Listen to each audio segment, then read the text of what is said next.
Shout out to Fuck Your Feelings, the greatest podcast to ever exist. Make sure you like, comment, subscribe, hit the share button. Make sure you subscribe, though.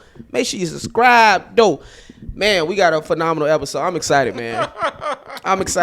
We got Henry Coleman. Henry Coleman is a legend. He is a legend in the game. Man. Don't you feel that way? No, I mean, because it's a lot of reasons why I don't feel that way. You feel, wait a minute, we're going to get into it. Hold on. Okay. We got Dale Harrison. She's back, second time offender. Offender, not defender. That's right. And we got Jonesy. What's your last name? Or is that your first name?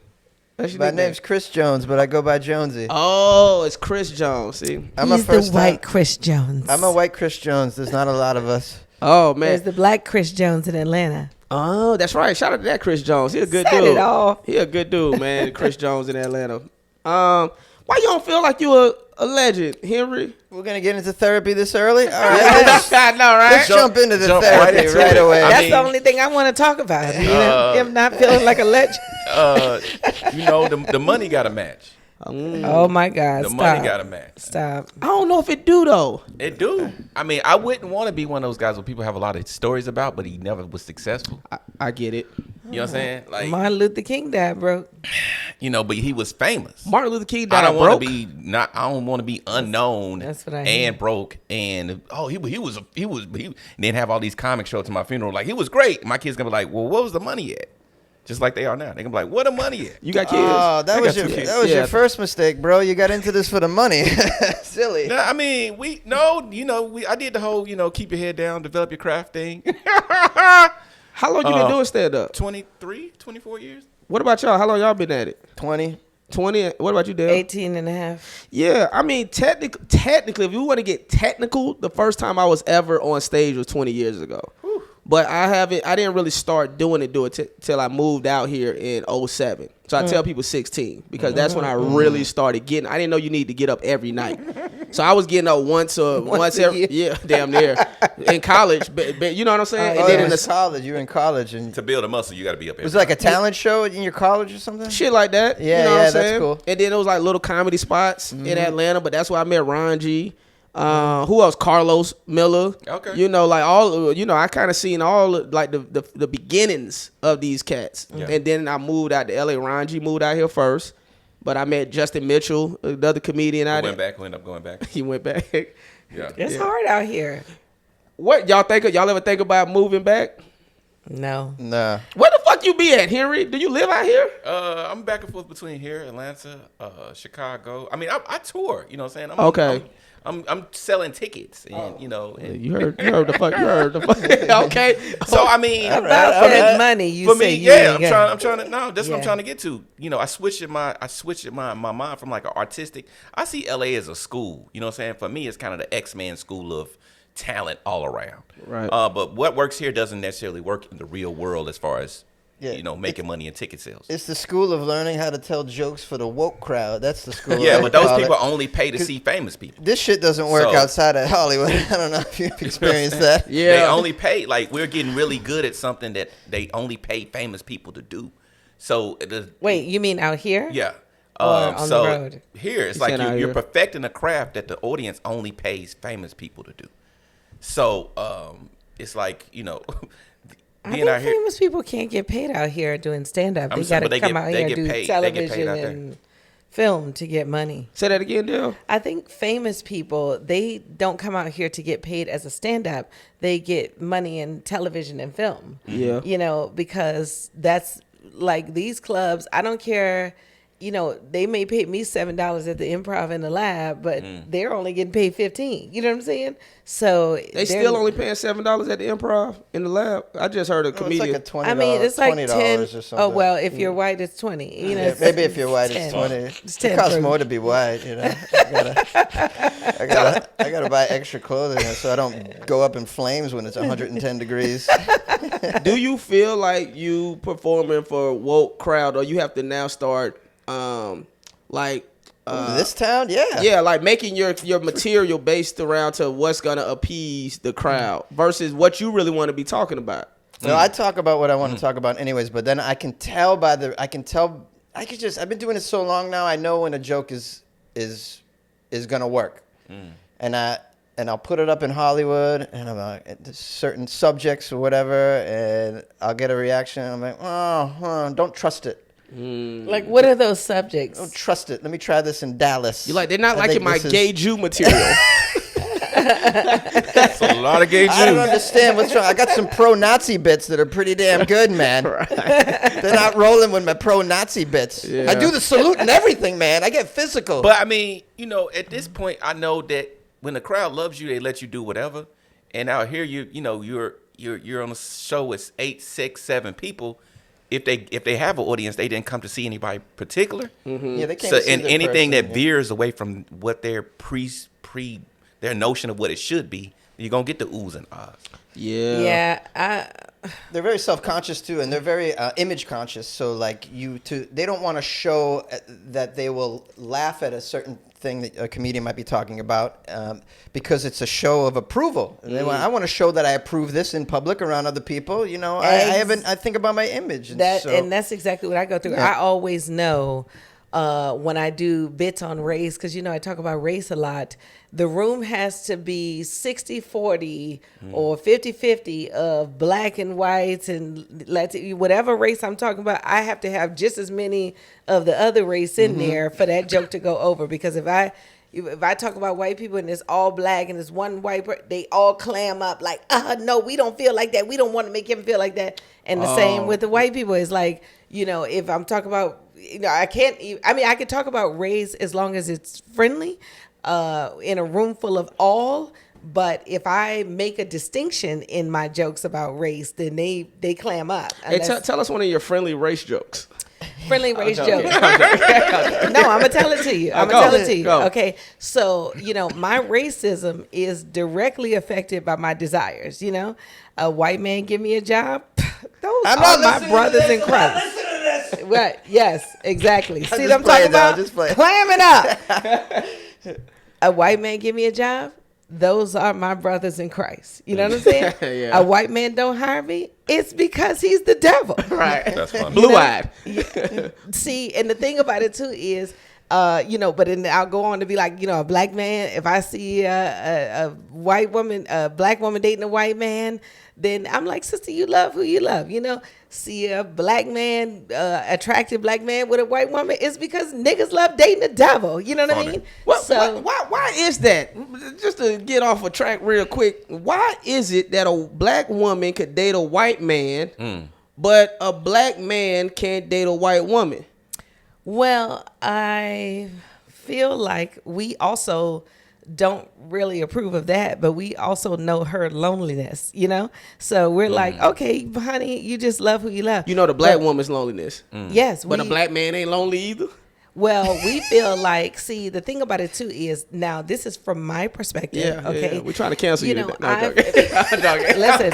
I've been damn near canceling myself. But the thing is, to be honest, as a black woman, it looks predatorial to us with white women. If you're paying for a black man's everything, then you also didn't give him a fair chance to now choose someone that he would pay for, because a black man has been raised. Well, we've been raised by black men who tell us that if we pay for everything, it's because our self-esteem is low. Because if we're dating a guy, right? And I go to my father and I be like, hey, daddy, can I get some money? Immediately, he gonna be like, where's this nigga at that's laying up in your house? Yeah. But a black man out here, like I've run into a lot of black men out here, and that white woman is paying for everything. And so to me, it looks like, oh, it's predatorial. Like, oh, you're approaching these niggas. It's need-based. And that black man, although I don't even know why I have a problem with it, because I don't want him more than likely. But I just think about all the all the black women that would have wanted him. You know what I'm saying? That would have been with him. So, and I just do. It's just so complicated. But we are possessive of our I always black talked men. about for a long time how the black women, and I had a joke about it. I was like, I want to get famous enough to date black women that only date white men. That's funny. Because they would be, I would see the most beautiful black women with and they will just be average white men. Yeah. And like model type black women is like always kind of like, man, like that's who I mean, at this age, I've discovered that a woman has to admire you, right? So when I see beautiful black women, I'm like, all they admire is white men. They don't see nothing good about us that they would, that they feel like we are worthy of their vanity. Damn, Jonesy, how do you feel about all of this? The white man that's here. What do you think I'm about a this straight shit? up predator. I'm looking for all my black women that I can get with. So easy, so easy. I don't have to dress up. I did have a question for you, which is how difficult is it for you, do you feel, to make it in Hollywood as a straight white male? I'm assuming you're straight. Straight white male in Hollywood right now. This isn't something I want to complain about, man. Yeah, no, but I'm asking. I don't want to complain. I don't want to be the guy that talks about. There's a bunch of us that talk about this. Yeah, and I just don't want. It's a lose-lose situation if I get in that headspace. right. Yes. Right. That's not doing my me any God, good, yes. man. Yes. Now, see, I love hearing that because this is where I'm at with it. This is where I'm at with it. We were just talking about, me and my homeboy was just talking about, like, why I'm not getting booked on the road, right? Okay, you. Yeah, me. Justin Hires? Say that again. Justin Hires Exactly. is not getting booked on the road? Now, whose fault is that? Is it my representation fault? Or is it my fault? Or is it a combination of the two? It's nobody's fault. It's the whack clubs. Well, Yeah, I what's can't even going say on? whack club, but I don't think it's nobody's fault because your reps may not be as connected as these other, because there are certain reps that are connected specifically to booking. I agree. So if you don't have the reps that are booked, like I see certain reps, I'll go on their page and every last one of their clients are working in these clubs. Right. So that rep. Well, I'm gonna tell you how the booking goes. Go, please. Please. So Henry. it's 52 weeks a year, right? Most clubs, you got Improvs, Comedy Zone, Laugh Factory, whatever it is, the chain clubs. Most clubs are gonna book one famous person a month. You know what I'm saying? They're gonna book one famous. They'll book this how black comedy goes. White comedy is a little different. I'll explain it quickly. So we got time. Take your time. So let's say it's a black club. It's got so they'll bring Earthquake in. Earthquake will be a $50 or $60 or $70,000 weekend. That's their month. Right. So they good for the month. That's their month. So paid. the rest of the weeks is just whoever the agency say. Right. The agency could easily throw a Justin Hires in the week following. They don't care what the numbers look like. 700. So you saying the agent? I know, right? I know, You said what? This nigga 7. So I got 7 motherfuckers in all that Justin. They good. But The club is already. They've already prepared for the weeks before and the weeks after to be liked. Now, what black clubs do, they kind of drop the ball on the I'm not gonna say all, but some black clubs kind of drop the ball on the non-famous weeks, where they don't have their own in-house promo. They don't have their own things set up to where you could still have a place even half full for a no-name, non-famous comedian like a Justin Hires. You know what I'm saying? Like, Right. if you're not moving tickets, you invisible. Right. It's friendship. If you're not selling tickets, it's friendship. It's based off if I like you as a human being. right. Everything outside of selling tickets is, do I like you as a person? Right. The white clubs do a little bit better of like, oh, we're bringing in Bert, whatever to do with the shirt. Bert Kreischer. So that'll be our $100,000 weekend, right? Well, he don't do clubs anymore. That guy, he's beyond that. But yeah, these kinds of guys. Okay. So they'll do the thing where they'll do 2 famous or in a week in a month. That'll be there, but they know they're gonna have some slow weeks and some slow nights. They'll just look on who's hot on Don't Tell Comedy. Who's hot on Dry Bar? Chocolate side days, Dry Bar. Or whatever. Yeah. They'll just bring, and then they do a better job of still making sure there's people in front of you. So yeah, we're bringing you into a Comedy Zone on a Thursday night, but Comedy Zone already has a better infrastructure, better customer service. They're better at getting people just in, period, famous or not. You know what I'm saying? Right. So you can build your brand and start to kind of eat off of that. Well, let me ask you that. So if you're not getting booked, it's just because of somebody somewhere doesn't like you. Or they don't know you. Or they don't know you. Or Somebody somewhere doesn't like you. I don't know if that's always the Somebody case. somewhere Well, doesn't they don't like you because they don't know you. Somebody somewhere doesn't like you. Nigga, when you started getting booked? Yesterday, nigga. Nigga, I'm getting this nigga talking. How long you been getting booked, Henry? Nigga, I've been getting booked for about like clubs, moving into clubs, maybe 2 years. Okay, so niggas just started liking you 2 years No, ago. I mean, not just not start liking me, just start kind of. No, niggas just started liking you 2 years ago. Yeah, okay. If I'm being honest. Okay, yeah. there you have it. Yeah. I'm I about to think say. that's your perspective, but I also think not knowing, but also too, Justin, this is what I can say, you know, what I really admire because you are one of the people that I would run into at the J Spot. You, Tiffany Haddish, Ranji, and every last one of y'all would be like, Dell, you need to come to LA. You know, Right. you need to make your business and you need to make your way out here. And because of my conversations with y'all and because I see y'all path, I just stay out here and don't even worry about the road. Now, do I want to get on the road? Yes, because it can bring in income if you're big enough, but I'm not a person that wants to be out on the road but pushing merch. You know, I have done that from my New York, you know, from moving to New York where we do the road all the time. And I've been inspired by just being able to eat off of television and film. And that's why I'm like posted Yeah, I mean, up. that's when you've been eating. That's when you've been getting it in at. So. So, Oh yeah, they pay for the studio. I mean, so I mean, this I is would- this is what I was gonna I say. would love to have I would love to have the TV and all that stuff that you got. Like that's way doper than some some gigs at the Chuckle Hut. It depends on where you at your happiest. Okay. I think that's what it really comes down to. If you can pay your bills, but you're in the environment where you're at your happiest, that's where I want to be. Okay. So if I could pay my bills being on somebody else's TV show versus paying my bills doing stand up and it's my shit, I'd rather do the stand up. Now, if you see what I'm saying? Now, I was gonna explain this for any of the listeners that that think no club likes me. I heard the Chateau likes you. The Chateau loves me. The Chateau, and I'll be there tonight. The clubs, from my understanding, all they care about is butts and asses in the seats. That's all I care about. Yeah. That's what they care about. Sure. And it's if they believe you're going to be able to get a certain amount of asses in the seats. Yeah. So even if it is an off weekend, they still don't want to just have like nobody there. Like I went to Atlanta Comedy Theater in Atlanta. It was a well-known comedian performing, and I'm not bullshitting. Nigga had 4 people in the audience. Was Friday, Saturday night? It was I think it was the Thursday show. In their defense, it was like a Thursday show. Thursday's our night. And then they had to get on the radio, and then they was able to get people out. But the point is, even if a club do got an earthquake, Bill Bellamy, Tommy Davidson coming, they still don't want it to be only 4 people in the crowd because they still got to pay the staff.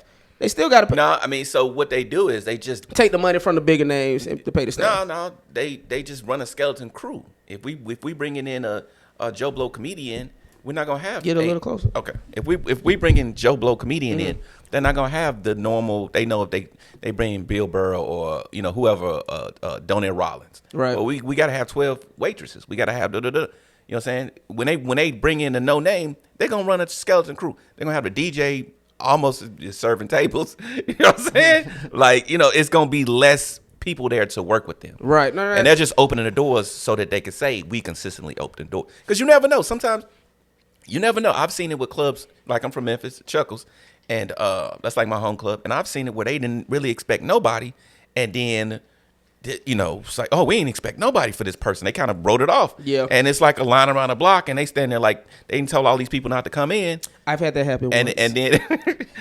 Nigga, I'm just trying to make myself feel better after this nigga told me nobody likes me. then you look up and it's like a line around the Fuck your block. feelings.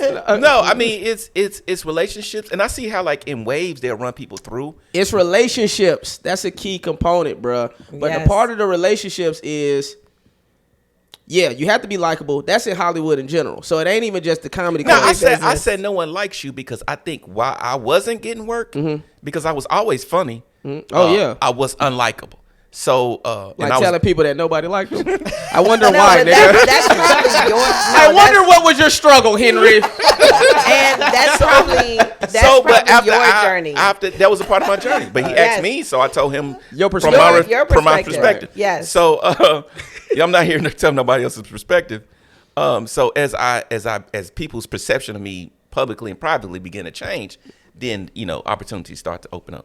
That's right. Praise Don't God. you have a big following on the gram and everything? This is where you start, right? Yeah, so- with you, this is where you start. This is what the comics are doing now, and they're putting a little link in there. Email me and tell me where you live, and if you want me to come see you, and they build it up from there. But you got stuff going on. It So, seems like on the gram, at least that I see. Here's my thing. Yes and no. Meaning I haven't tested it in a while. So I started doing like videos more consistently recently.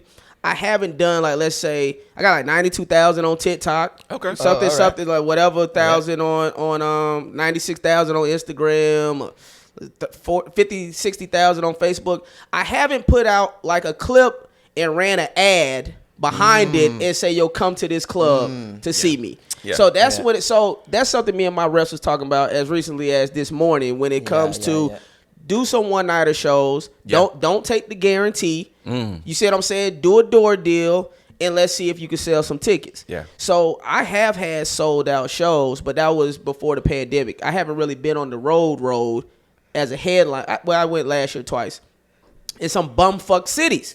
So it's like, I'm trying to see how I do it. When I'm in legitimate cities, I do well. Like when I'm in Philly, Boston, I had great turnouts. But bumfuck cities, then no, I'm not killing bumfuck. How many tickets are you selling, Henry? I know we gotta turn this shit I'm on. about to hook us up a tour, me, you, and Jonesy. And Jonesy? Yeah. where you Don't wanna nobody go? know us tour? I think opposite. They don't know I us, think but it's they like opposite. us. I think it's opposite. I think it's easier to move tickets in what you call bumfuck places Okay. because you're not competing against a lot. Okay. Than in like a Chicago or like. See, I had a sold out show in Chicago. or like a probably because your TV. I would hope it counts for something. That's the only Was it city. That's was when it it like should what count. night was it though? Was it Friday, Saturday night? Yeah, of course. Friday, Saturday night. When everybody's going to the club anyway. When they look for something to They're do. like, we don't got shit to do. I see the nigga from such and such show is fucking at Zany's. Let's go see this nigga. Think he got punched at 21 Jump Street or some shit. Then yeah. I mean, yeah, your test nights are Tuesday and Wednesday are your test nights. How are y'all? Yeah. So I'm gonna have to start doing that because even when I was gonna say when you was basically saying like you're not gonna blame, you don't want to get into that conversation about if it's difficult being a white male comedian and all of that. Right. What I was getting to the point was what I love what you were saying is I'm at a point where I'm taking full accountability. I expect people to do their job, but even if they drop the ball, it's on me to get it done. I just told somebody that yesterday because I have my special is out on Amazon Prime, and this What's the name of it? Tell guy, me. it's called From the Mouth of a Black Woman. Okay. You can stream it anywhere, and because I'm working with a distribution company, then I know another person who's also working with a distribution company, and they were like, "What are they doing for you?" And I was like, "Honey, I love having a team, but it doesn't matter. I'm doing it. I'm putting on my own ads. I'm doing my own stuff because I'm doing my own PR because I can't leave it up to you. Yeah. I can't leave my career up to anyone. I have to reach out to. I've got some." Professionals in media that have been sharing my, comedy skits online, so I'm reaching out to them like, hey, now that I have something coming out, can I get on your show? Doing my own form of PR because we can never relax. We can never be like, they got it. Even if it comes to booking gigs and your team specializes in that, then yeah, maybe you could leave it up to your team that specializes in that. But when your team doesn't specialize, child, I got to reach out and be like, okay, let me get on this, let me get on that. You know what I mean? Because we'll go nowhere leaving it up to anyone else. I'll tell you this: just bookings lead to bookings. Yeah. So like last year I booked a big theater gig that was like 6 months away, right? But I was just kind of like, okay, I'm gonna put that out there, and I'm gonna keep just promoting the hell out of this. And then people I guess people were seeing that I am booked. Then I start getting booked. Oh, You know what I'm saying? Right, you know what I'm saying? right. Just kind of having I love to get like a big theater date in January. And they're like, why is he promoting that now? Because people see it. Right, they right. see me on the, he's on the show with all these stars and da-da-da-da-da. He must be of this. Oh, and this- you'll get a roster on that theater show of like heavy hitters that people see. Oh, that you're affiliated. with these. Yeah. That you're, this and is it's smart. not just you taking Yeah. picture with famous people. It's you being on You're the working. show. It's like, okay, You're working with 'em. So kind of plan, or even a good quality club date. If it's a real club, not a bar or like a restaurant or something. Yeah. And just like, okay, December the 1st, I'm at a club, and just put that out there. Like that's the big thing, and then other bookings will start kind of coming in under that. Yeah. Nah, hey man, that's the point of the podcast. You know what I'm saying? Putting niggas up on game. It's how to start to get, and then once people start seeing you working and seeing you at a caliber, and like okay, and then like Just Niche and everybody's doing now, but like they're at the end of their show, they're turning around doing the big, and I hate that the big crowd. Hey, let everybody know you had a great time. I'm like, I'm not really in all of that, but she just did the podcast Sunday. But that helps people know that you can sell tickets and people are physically there. Like you're just not lying. That's exactly correct. And then not only that, she's also doing that as her own little way of doing a special too. Okay. So it ain't that she's just showing the crowd. Like that's her way of like kind of doing like a social media special, like selfie way type thing. So she's trying to like do something new, like when it comes to showing her performing in front of a crowd. I showed a lot of anger toward the internet sensations when they were coming up, but they did a lot of stuff that eventually I end up just having to start to do. Well, I was going to ask you because you only got 5 posts. I said let me go on Henry's social media. How many posts? 5. 5 on Instagram. 5. Instagram. Yeah. Okay. But talk about and y'all talk about it too. How are y'all doing when it comes to y'all stand up clips? Because I feel like your clips are starting to take off on some of these platforms, and that's probably what's helping with your ticket sales. But but speak on it. Y'all speak on it. How your stand up is affecting your career? Stand up clips. I had a clip go crazy a few months ago, and from that I got a bunch of followers, and people actually came out to the show specifically from that clip, which I thought was odd, but pleased about that. Haven't had one go quite like that since then. It would be nice to get another one to hit 1 mil or more. It's very, very difficult. But that encouraged me to stay consistent. And I've posted, at least 4 clips, 4 reels every week since then. Almost every day I try to put one on there, a reel. Is it driving your numbers up? Is it? It's the views are ranging. They're in the low thousands. Okay. Other than that one clip that went bananas. But the followers slowly creeping up. I'm not quite at 10, but almost getting there. And I just was very encouraged by that one clip. And then it's sort of like, it was like evidence of like, if something is good, it'll go. If it's really, so I just keep putting them out there. And it's something to do anyways. Like, this is what I do full time. So what else am I going to do? I don't have a show in the middle of the day or, I don't even have a show every night. So you got to stay active to feel like you're putting out content, that you're still, working as a comic. And this is part of the gig now. I see this as just part of the job, and you just got to be putting out clips, if not every day, every other day. I try and post something at least every day on the gram. Now, I was just talking to a social media dude. He's like big on social media. I'm talking like 100 million followers across on all. 100 mil? Yeah. No, he's huge on there. His name Adam. I forgot his last name. Oh yeah, Adam W. Adam W. So I was talking to him the other night. And he was saying that the most successful Instagram accounts actually post 3 to 4 times a week. He said that they don't have the most followers, but when it comes to like their numbers and engagement, so I thought that was interesting because I post every day too. I try to post every day. The only day I take a day off is Saturdays, just so I don't fucking go crazy. Feeling like I always gotta feed the fucking machine. You gotta feed the machine. Because we all work. Like. Well, before the pandemic, you could go to the clubs and network. Like I would come see you or come see you, at the clubs, and we, whatever projects you working on, the shows I was booked, we would cross, like rub elbows. So social media has kind of become that way for us to stay connected, but not show up at the same place. But like, oh, you still doing comedy? I got this for me to. So I only post because good quality stand up is so hard to come by that I don't do it every day because I get more from like what he said. If I get a clip that's really dope, to have that sit and then people come and see other really dope stuff. Yeah. Instead of having 10,000 views, 10,000 posts where they're sifting through the posts, and that's not how I get booked. Yeah. I get booked by people being able to see, oh, this is dope. This is really dope. This is dope. That's enough. Can you come to Tallahassee? You leave them wanting more. Yeah. That's pretty smart, actually. Or just coming and just seeing the dope stuff I do. Yeah. Not my, just me making a sandwich. I'm just trying to put something up. Like yeah. I made a peanut butter jelly sandwich. It definitely recorded and posted it. You're like, this my content for the day right here. You can see it right now on Adjusted Hires.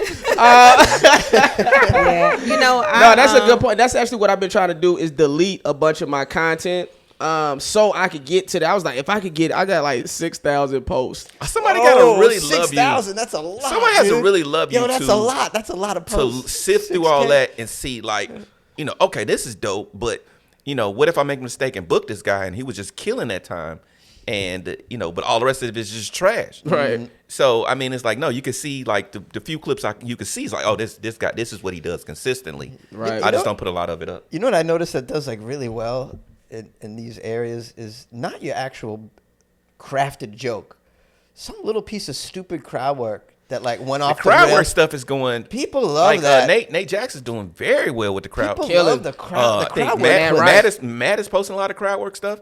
I don't have any crowd. I don't do crowd work, and I'm always like, wow. I do it, and now when I close shows, I do allocate time. Like, I'll stop doing jokes. Do you record it? No, I don't. So you're just doing it for practice? And so yeah, basically. I mean, basically, ain't nothing wrong with that. You know what I'm saying? just because I know people are starting to expect it now. I mean, I can, but all my crowd work was reserved for hecklers. This is what I think. That's all. That was like, okay, if you mess with me, I got you. Yeah, But me too. other than that, That's me. I don't really seek it out, but like people are really putting clips. The crowd work clips seem to do very well, much better than the actual jokes. Maybe because a lot of those jokes are pretty lame. Because it's live.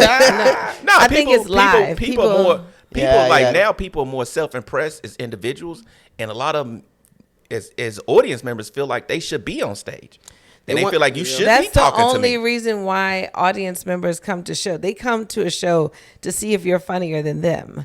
So that's you just spoke a word. No, seriously. And You just spoke a word. when you do that crowd work, it lets them know, oh no, I got this rapid fire live. Yeah. You know what I mean? Yeah. Because I do post a lot of my crowd work, and when it comes to like posting for my stuff, I'm only posting to attract television and film, so that's why I want to host on television. I want to, so I do post a lot of my like crowd work, for responding to things. No, I could definitely see you hosting a show.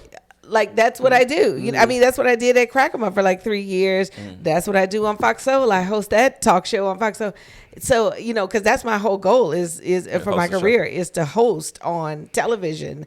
But I use my, my characters is to attract me a role like that, and it has done, I am featured on Verizon for my work, featured on this other like popular web series. Like a lot of people have found me and been like, I want to book you for this role based on your videos. But they always ask you to cut down on the swearing, don't they? I don't swear. I know, I'm just joking. doing that. You don't swear on stage. Yeah, I cut it out. Oh, she's so clean. I cut it out. What? How many years ago? So polite.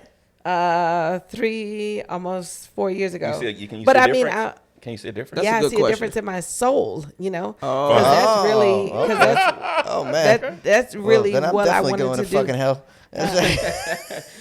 She's like, well, if you speak it. I mean, the thing is, I mean, like, sometimes I still might be like ass, or, if I'm feeling passionate about something, just last night I told somebody, sit your ass down, you know what I mean? But I write my jokes clean, deliver my jokes clean, because I just want to build my brand as clean. Like, I just want to have clean material, because the thing about it too is swearing is great, and it really gets the crowd riled up because of your passion, because that's really what swearing is. It's not your jokes, it's a dialect that we use to express ourselves, but it's coming from your passion. But when you record a special, okay, I have a special that's on Sirius. I have a special that's right now on Sirius, and I have an old special that's on Sirius, and then I sold a joke that's on Sirius. That first clean joke has paid me more than my entire album for the last, I think 4 years ago, so maybe 5 years ago I sold it. Has been paying me more, that clean joke, because it's on so many more stations, and it goes, so it gets played so much more. Now my album, yes, it does pay, but it's limited to 3. It's got picked up on 3 of the Sirius stations. So when I went back to record my special, I recorded my special completely clean. Besides this, like, one song or whatever. That's what's been the limitation of my stuff. With people like under my, this is raw comedy. Is that like I've had TikTok actually either delete my clips. Oh, me too. Or or just mute the clip. They don't go as they don't go viral. They suppress. They don't it. go. Yeah, they suppress the content. Yeah. So, yeah, like with being clean, I mean, with, still swearing and talking vulgarity, there's still a lot of price to be paid for that. But I'm just trying to reach the people that want to see me, and maybe when I get to a certain level, I might do something about the language, but I'm not sure. I think it's not a concern of mine. Yeah, I think everybody need to be their authentic self. Yeah. So if in your spirit you saying, yo, I need to be clean because this is right. Because I gave my life to Christ. There you have so it. I gave my jokes to Christ as well. There So you have that's it. my whole motivation. But I don't judge it because I came from cursing. You know what I mean? Like, so I don't judge. So you threw out all your pussy fart jokes. Threw them all out. That's it. Those were my favorite. I know, right? I know, guys. Your pussy fart jokes is I know. Now they're my vagina gas jokes, guys. The thing is, my vagina poot. but again, when you are, if you're going to sell material, like me, I was doing that specifically to get it picked up because, I get those residuals every month and they pay the rent. You know what I mean? They pay us. If they don't pay all of the rent, they pay a significant portion of the rent. Just having, me wake up in the morning on the 22nd or the 19th and, it's $1,000 in your account because you have material that is floating out there and it's going on all of these channels. And then I have so many people hit me up, and that's the only reason I am right now wanting to get, to do shows in various places, because people will hit me up and be like, yo, I was riding, I heard you on Sirius. Yo, I was this, I saw you on there. And so it's like, oh, I want to, be available for the fans, and I want to go on the road so the fans can see me. But my main thing is to make sure that I have income that's coming in that feeds me, so I'm not feeling stressed out here like, oh, I got to get this gig and go. You know what I mean? Like, you need to have a way to have some money coming in. Yeah. This is what I was going to say, which is all the apps want you to be clean. Yeah. They all want you to be clean. And this is why they want Not you to Trump's be clean. app. Trump don't give a shit. They eventually will. And let me tell you why. Because they all really make their money from advertising. Yeah. And so if your material is clean, they could put as many ads on top of your content or before your content. But if you got dick and pussy and all that type of stuff, they can't put the ads on. My motivation for writing and performing the way I've become, because I always felt like, okay, with all these viral content, I was like, why is Lil Boosie and Suki Hunter and all of these reality show people saying the stuff that comedians should be saying? You know what I'm saying? Like you was just like a regular celebrity. They should go viral. And they go, I was like, but they would say something outrageous. I was like, comedians are outrageous. Why are the Wait, what do you mean they say something? What kind of outrageous? Like when first of all, celebrity trumps everything. They trump all the rules. Yeah, but there should be a comic saying it. You know what I'm saying? There's what are they saying? What's like when Lil Boosie was going back and forth with the weights, whatever, the stuff he was saying. I'm not gonna repeat it, but I was like, but there's you said with Dwayne Wade and Gavin yeah. And like, and then it started being then it was Charleston White. I was like, when Boosie and Charleston White became the voices, I was like, where are the comedians at? We're supposed to be the voice of the generation. We're supposed to be like, just like the sketch stuff or the side by side stuff could go viral. Where are the comedians saying outrageous stuff to go viral? It's like, all these people in real life are going viral saying crazy stuff, and the comedians are on stage sticking to the rules of decorum. You want to know why? I feel like comedians are still trying to make it on TV and film. So a lot of comedians, they doing Wild West while we're dancing to the rules. No, I agree. I'm just telling you, I feel like that's the reason why the comedians. That's why I started my Laugh Factory set with a ass eating joke and then rape and molestation and you know what I'm saying. Just the whole thing was just. Then he closed with his gay Jew joke. I know. I just did. I stole that. So I don't know if we're not saying the wild stuff. I know we're not going to record it every time we go out. So, the wild stuff is getting said in the club, but like I don't necessarily have my phone every single time I'm performing to say some stuff. You know what I'm saying? Because but I always felt like that was our job as comedians to be saying the crazy stuff. Yeah. The platforms also, like you said earlier, they they won't let those clips go out. Exactly. I saw a comic that I really liked, was really edgy. Right after that submarine catastrophe, Yeah. this dude, like, the next night went up at the Ha and told, I mean, it was a brutal, dark joke about it, but it was so good. The audience loved it so much. He recorded it. And I said, "You're going to put that up right away?" He goes, yeah, of course. You're going to put it up tomorrow morning. Bam. Taken down. Taken down, yeah. IG, TikTok. As soon as it got a little bit, they figured out what it was. It's a mean-spirited thing. That's Yeah. a fact. They're taking out. This is maybe I'm not saying this is the reason why, Yeah. but we kind of are being muted Muted. in a way. Yeah. It sounds like I you mean, saying I feel that- like That's a fact. those people are.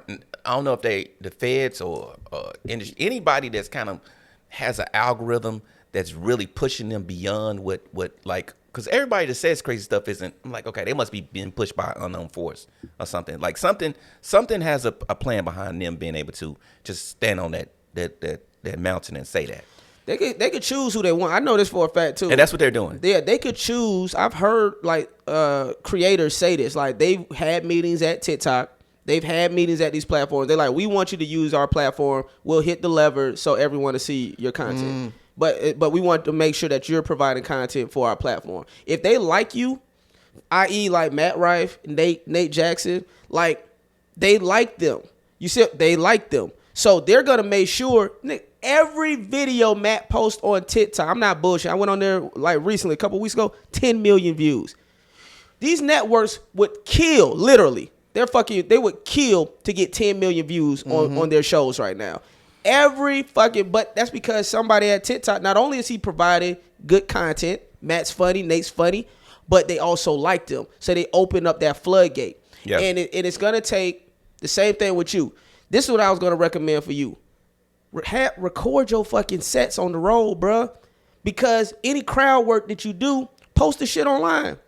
Even if it's just for 24 hours or 48 hours. You never know. One of them motherfuckers might go. Also, You see what I'm saying? So Yeah. then that's building. And then once they start to like you, then when the platforms start to like you, you see what I'm saying? When they start saying, "Oh, Henry posting these clips," and they going, now we finna open the floodgate up for Henry.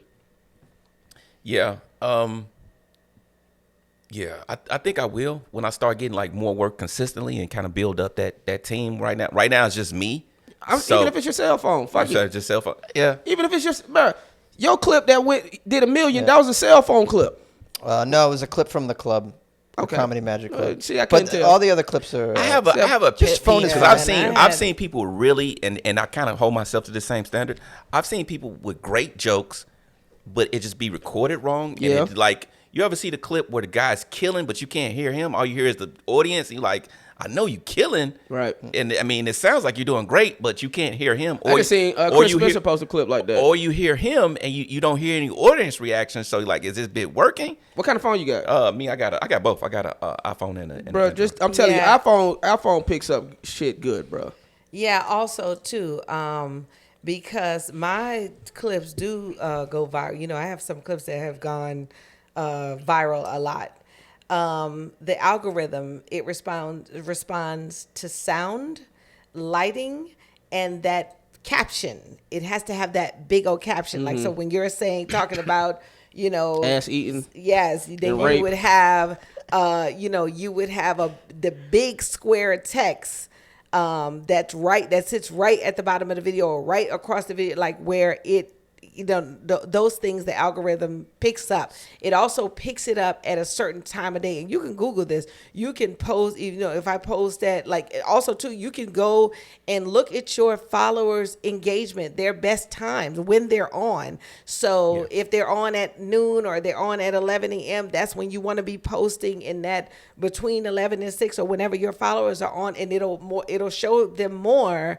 Then you want to respond to all of the comments, because then that engagement. So if like 3 people comment and you go back and you heart it, but you reply to it and say, hey, thank you so much, then it'll keep showing it to them. And then once you get to them like 10 or 20, then it'll start to open up the floodgates and show it to it more. So it's technical things you can do to get more engagement and get that clip going. So I just started to choose this house. I choose my clips to promote for shows. So when I first started, because we all been putting stuff on the internet for 10 years. So when I first started, and everybody was like, well, you know, negative responses are just as good as, I'm like, no, it's not. Because negative people are definitely not buying tickets. They saying like they saying negative comments in your. They're saying like they said, well, negative. You know, as long as you're getting a response, it's like yeah, but it'll get flagged and your account gets shut down. Mm-hmm. So then I started just trying to find clips that wouldn't get not necessarily a positive reply, but just not a negative one. Right. You know what I'm saying? Like just not people hating. Just no room. And I started shortening them, like, because I would do a 2-minute clip or like a 3-minute clip. It's like it's just getting down to just the word and the punchline. Like even 15 seconds. 15 seconds is really the sweet spot. If you could get a solid, quick clip in a good venue where you look great for 20 seconds. You know, like a 25-second clip where it's like you said, nothing mean-spirited or nothing they can be like, this is trash or this is immoral or, you know, Jesus loves whatever it is. Then you could push that out and those people watch it, and then those people at least give you at least you want them to trigger interest to go to your page to see if there's more funny stuff there, or go to YouTube or try to Google you, or even come and see you live. You just want to trigger interest. Yeah, and what seems to be working, from what I can see, these up and comers, you know? Right. These people 5 years in, and they're booking little tours though, and they're putting those clips out, right? And then so the people go to their profile, they'll just put this simple link, be like, drop your city and your email if you want to see me. Simple like that. Yeah. And then they compile, and all those emails go somewhere. They put it in a spreadsheet, and then they separate it. They're like, okay, these are the people in Oregon. Okay, these are the people in Austin. These are the people in Cincinnati. And then you just start going that way. I think something for them to give you some feedback if they like the clip, like right away. Just give you their email. Where are they? If they want to see you. If they want to see you, Kevin Hart. That's how he built. He used to walk around with sign up for my email list. I heard. I'm glad everywhere. And I'm glad you said that, because I think even when I started posting my stand-up clips more so, like in the caption, like in that text or whatever, I'm going to put like email this email address and let me know your city, just so I can start collecting emails. Yep. Because if a clip go, you know what I'm saying, and people email, then I can start collecting that. Because you have to, man, I heard Will Smith say this. He was doing Kevin Hart's show. He said, I realized a long time ago, your marketing is just as important as the product. It is. Mm-hmm. So it's like you could have the funny, like even if you put out a special, if no one knows it exists, you know, you could hope word of mouth go get around. But even Will Smith is saying you still got to get out there and promote. It's too competitive. Yeah, like it's just too much. It's too many fish in the sea. You know, there's so many. It's just too much. There's so many products, right? To go back to it, there's so many products that it's almost like your only wiggle room is your marketing. Like maybe your marketing can go crazy and it can help you out because there's just so many products. Like, well, I felt like I had kind of like aged out of the technology. You know what I'm saying? Like, you still on MySpace? You said, well, no, no, but I do know that, like, you know, in my age group, you know, like what we talk about a lot as comedians is like they're not as active on social media. You know what I'm saying? Like they're not as. They love the Facebook. That age range, I noticed, right? And Facebook is still the number one platform. Really? Though. Yes, it is. Yeah. So I people just don't really use it. I do, and I have videos hit millions on Facebook. On Facebook. And those are the people that actually show up to shows. Yep. Those people when they like your stuff, they actually buy tickets, and you want people. And the people that are buying tickets to see comedy, I'm not talking about like Wildin' Out where they want you to check and roast the audience and they expecting a rapper. I'm just talking about comedy club goers are still like 35 and up. Yeah. Like comedy club goers. People that come out Friday, Saturday night, those are the people that they've seen all the movies. They're not self-impressed no more. They're at an age where they can be introspective and empathetic and laugh at something outside of themselves. And it's like, oh, baby, we done everything to do in the city. Let's go check out the comedy. Those are your 30 and ups. You have a Matt Rife, but he's kind of a, you know what I'm saying? He's an outlier, like Dane was way back in the day. Yeah. All the young kids were like into Dane. Young dudes wanted to be his best friend. Young girls wanted almost like a porno comedian. Like he's like like he's a porno comedian. What you mean? Very vain. A lot of it is based off the vanity. It's like he's a very nice looking guy. Yeah. You know what I'm saying? And he kind of like, I'm a good looking man telling you ladies what the, you know what I'm saying? Like it was like, remember when Ron G used to get on stage and do the R&B comedian? Yeah, he used to be the stripper comedian. And it was, and I hated to follow it because it was like he had, he kind of, wowed the ladies with it. It's like, is this comedy energy still? Are we still in a comedy spot, or has it drifted over to like? You had to follow that dance and that shimmy he would do. I never forget. You was hosting a show for Ryan G at J Spot, and you went over on your time. Okay. So you got on stage. It was like you went over. You was like, I know, man, but I was killing. Yeah. But he was killing. He was killing. But that's old Henry. No, I don't think. Yeah. But, That's the Yeah, it Henry was like- no one liked. That was the Henry. so- it was just it was like everybody comes with like a feeling, like an energy, and it's like you gotta find whatever your energy is. You ever teamed up with Henry? I mean, not Henry. Corey Holcomb. Y'all, you feel like y'all ain't similar, but y'all both have that. I'll say whatever the fuck. Well, I mean, you gotta be equal to team up. Right now I will be a beggar. You know what I'm saying? Like, I don't have enough of a fan base to say we're it's Jay-Z and R. Kelly. Right. You know what I'm saying? Like, if me and Corey would like, and because I just talked about this the other day, I was like, I want to build up a fan base so that if we do something, I can have equal parts audience there. Like right now, I would just be opening for Corey. Right. Yeah, you'll be a feature. Yeah. Right now. Like, I mean, what is that? That'd be like me hey Corey, if I could get on the show, I sure appreciate it. You give me a spot. Yeah. Whatever you pay me half. Yeah, I fly myself out, put myself in a hotel. That's disgusting. You know what? I'll pay you to just don't do that just put shit. me on the flyer. To fly myself. No, I mean, out. Yeah, I don't do that. I'm not against it, but I still want to build my. I want get my family. Well, part of me asking that too was like, even if you're not doing shows with him yet, it's like hopping on his podcast and stuff like that. Because I was just told. I don't think, and I hate to interrupt you. I don't think, and I'm glad we're talking about this. I don't think blacks are able to pass off crowds the way whites are. Like if Joe Rogan or like Dave Attell or or even Dave Chappelle's working in that area with the mainstream audience, when they put their name on you and they go check this person out, those white people go and go, oh, we believe him. They believe and go. Blacks don't necessarily. That may not be a bad observation, bro. Blacks don't necessarily. We've always because Keisha. I mean, because Tiffany did the Day Ready. Tiffany did the Day Ready. Was basically hat off. You know what I'm saying? And how effective. Not how effective. That's a good point. What you about to say, Jonesy? I was I'm going to say white people. We've always been susceptible to cults. Funny. But you get what do we got to do? Cut our balls off and drink Kool-Aid? Okay, cool. But you get what I'm down. saying. You get the point I'm making. Well, I think is that we're as a culture, we don't necessarily like the people like that open for famous comics. All them don't become famous. But hold on. This gonna be my pushback. Cause I don't disagree with y'all completely, but this gonna be my pushback on that. Go for it. I feel like if you're on someone else's platform and you shine, meaning you funny as fuck. Like I'm shining today on your platform? That's right, Jonesy.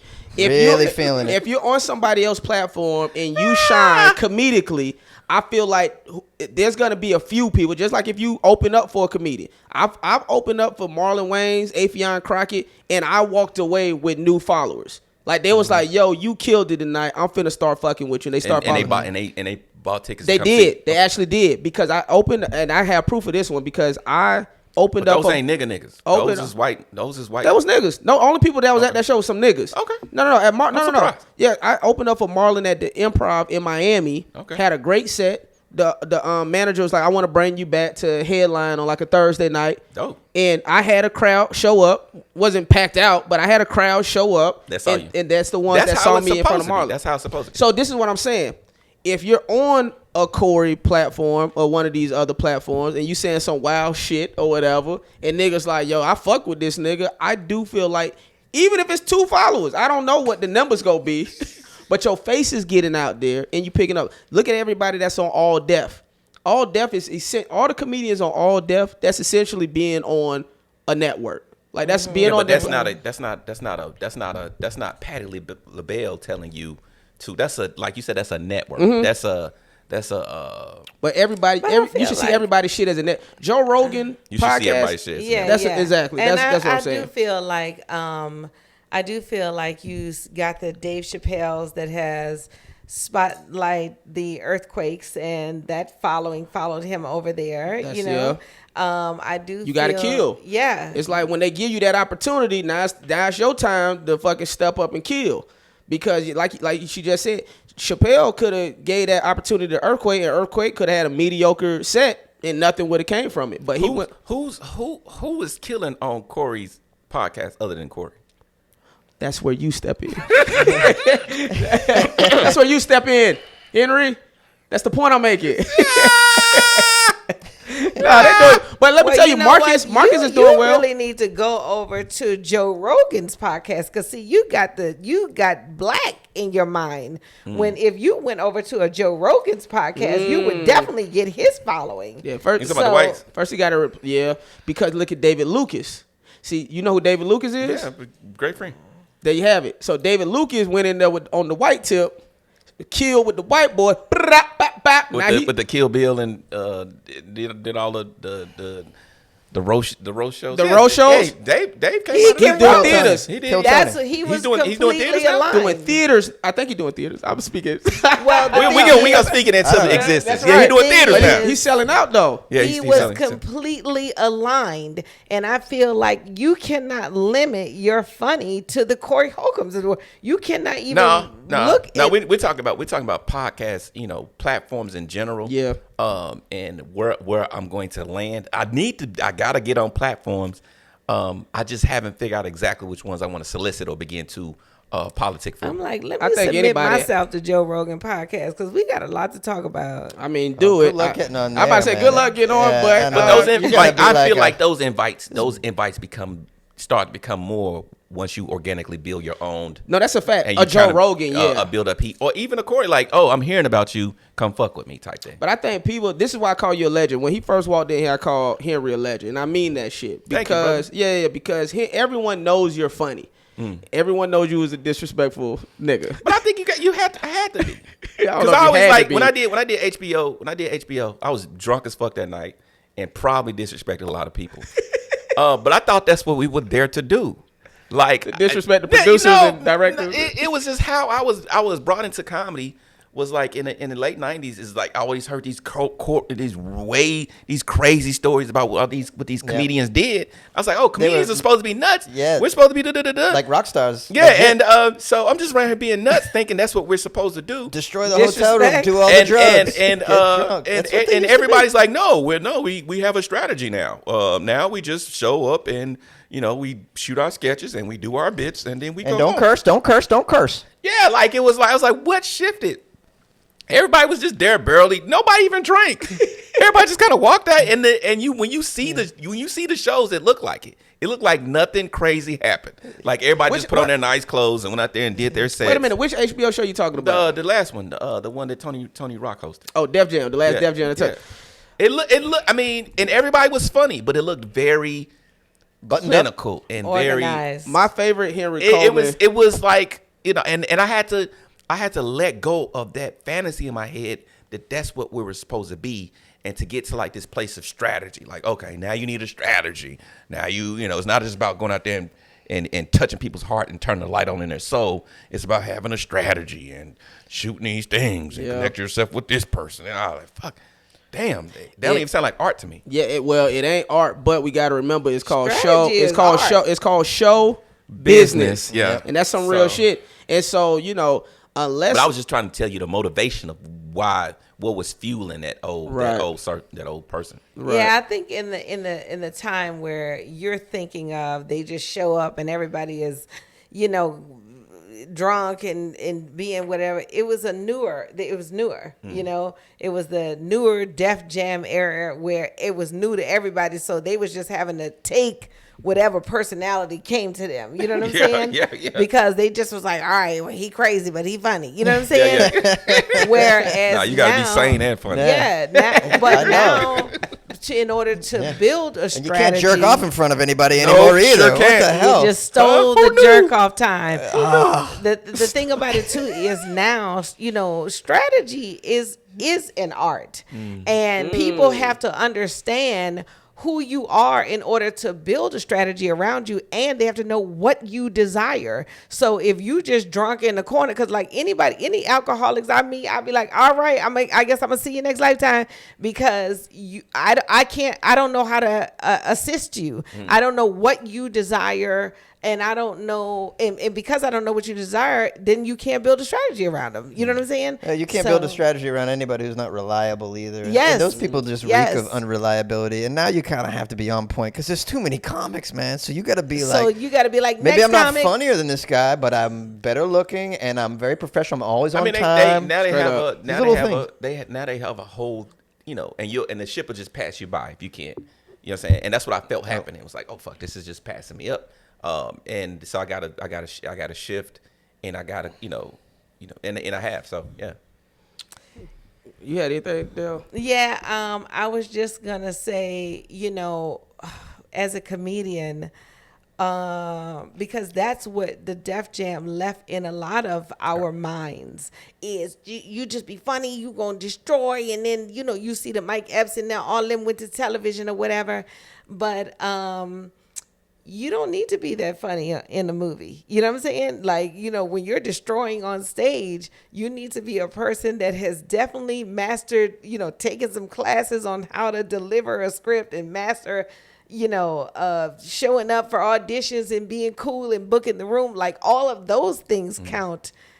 In addition to your funny is like, okay, this is for these opportunities in clubs and the roads. But if you ever want the club to have a $50,000 to $70,000 weekend, you're gonna have to get in these classes so you can get on this set, so that people can know you. You know what I mean? And that's how a club will come calling you from $50,000 to $70,000, and you be able to make that one weekend a month or whatever you're doing. So just to piggyback on what you said, even me, I went to a performing arts high school, so I came out here booking shit. Nigga, people wondering why I'm booking shit. I'm like, I'm trained already. I'm trained already. Yes. Yeah. Your Votech was acting. Yeah, you see what I'm saying? And so they were like, oh, how this nigga get rush hour? It's like, I can act better than you. That's why. And so you're killing on stage is great, but then when you get in the audition room, you're not delivering. Yes. And so that's why I got rush hour. Yes. Yes. But I saw people, the thing I saw dudes that could kill when it didn't count. Yep. But not do well when it did. You can't buckle under the pressure. Man, it was like I would watch comics either host rooms or just be somewhere just murdering where it just really, I'm like, and I would go up and just work out stuff. And they was like, why are you just working out stuff? I was like, I'm saving, like, I don't know who told me, but they say you have those maybe 2 lightning sets a year. Well, it'll be 2 times a year where you just have a set that's just like out of the park. And I was like, I don't want to have that set tonight here. Mm-hmm. You know what I'm saying? I don't want to make a mistake and have that glow, that that when you got that glow, that shit's real though. I don't want to make a mistake and have that here tonight and it not matter. And then when the lights come on and the camera set up, like, you know what I'm saying? And I've definitely seen, and then just be regular. I've definitely seen comedians that I've seen destroy when it came to a showcase, did severely mediocre or average. And I've been one of them too. Because sometimes you're confused about what to do. You're so used to doing long sets. So now 5 minutes is just like, oh, should I do this? Should I do that? So it winds up just being like, okay, that was okay, but you did not rise above, these other people. But then also just keep in mind, for anybody that's out there listening, honey, I have won huge opportunities from just being in the room, the showcase. True. So you could destroy and it could lead to this one thing, but see the way the Lord set up, the Lord is like, I will have these people see you right here. Whatever your Lord is, mine is Jesus Christ, so, but the thing about it too is, not even to get off of that, the way the Lord is set up is he will definitely have someone see you at the opportunity. I do know this for a fact, I think I mentioned this on another podcast, but even on SNL, they tell you don't be the funniest in the room. Like, so there's literally countless and countless of like stories of like the comedian that was the funniest at the showcase, they didn't even book SNL. Mm-hmm. It was the one that was like, okay, but they saw something in that person, or they was brand new. And it was like, well, you kind of too refined. We want somebody fresh, and we want somebody we could still shape and mold. to be on this show. That's a lot of agents. Yeah. A lot of agents and managers do the exact same thing. I was reading Leslie's story, Leslie Jones.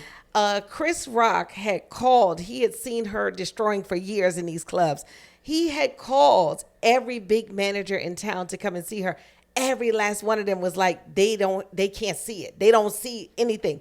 And this girl wound up booking SNL. Yep. Like, so y'all would have had big time commission from, putting this girl, and then Chris Rock wound up having to call them directly to get this girl opportunity. But a lot of times, I've known a lot of big managers where a person will be just as mediocre, and I feel like they see them, they see something in that person that they probably see in themselves, and they be like, oh, I know I can shape and I can mold them, and then the whole crowd will be looking like, what? That's who you chose? You know what I'm saying? Yeah. But that's. I mean, I feel like LA does a thing that's like I don't like to see. It's like they pick one person to kind of have host all the rooms for like 5 or 6 years.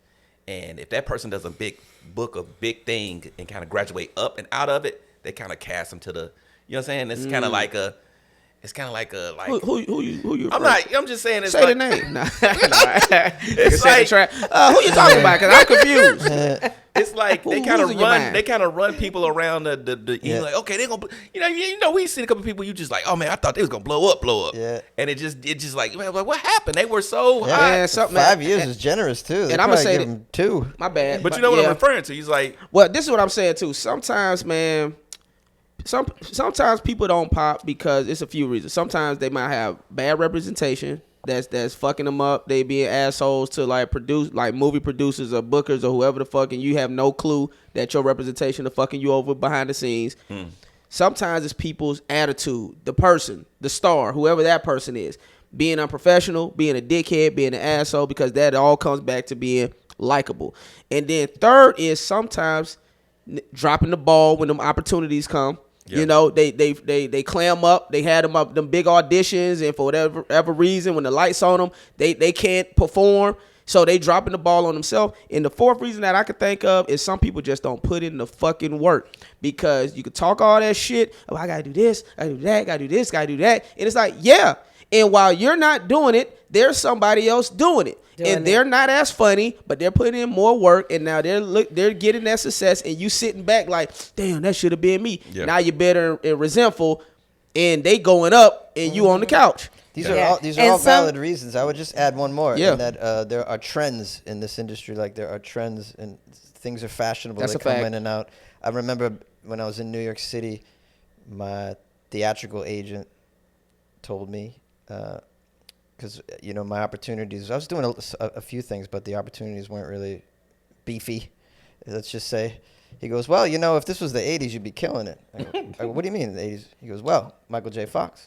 I go, would. huh? You do have an 80s look. Yeah. When I'm looking at you right now, I'm like, I can see Yeah. it. He goes, well, in the 80s, Michael J. Fox was the thing. So every blonde-haired, blue-eyed boy that I represent was booking every commercial, you would have been working all the time. He goes, maybe it'll come back, but there's trends in this. Oh, yeah. There's trends in this. There's a point to that, though, because, I could see you in 48 hours. Yeah, thank you. Yeah, Beverly I Hills love Cop. that. And I then would love to be in that. also, don't forget, like, some things take time, because sometimes people get discouraged before they time, and then you stop doing the work. And honey, if you look at all the Steve Harveys and all the other Bernie Mac. the 30 years that it took them to do, they did some things where they could say, okay, I got this, and then I maneuvered it into that, but then they was bankrupt and they lost. Keep yourself the ready. way Keep you know yourself 12. So you gotta also be giving yourself time, because as long as you're breathing, honey, you still got a time. chance. I agree with that 1,000%. Yeah. Del, how many times have you heard someone that comes out to LA like a new comic and they go, yeah, I'm going to give it 2 years here.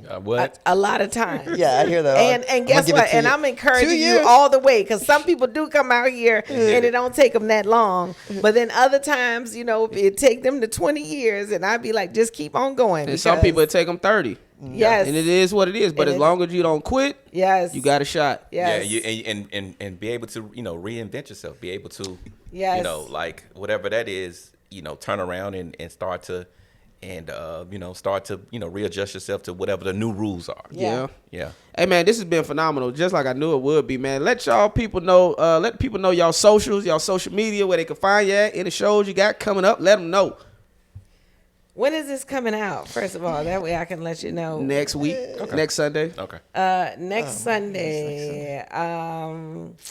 Next Sunday. This Guys, is when everyone has fucking turned off the podcast. Oh, okay. Yes. Well, I can do mine while Yeah. she's watching. Yeah, because I'm like, where am I? Next Thursday, since it's next Thursday, 14th, up at the Atlanta Comedy Theater.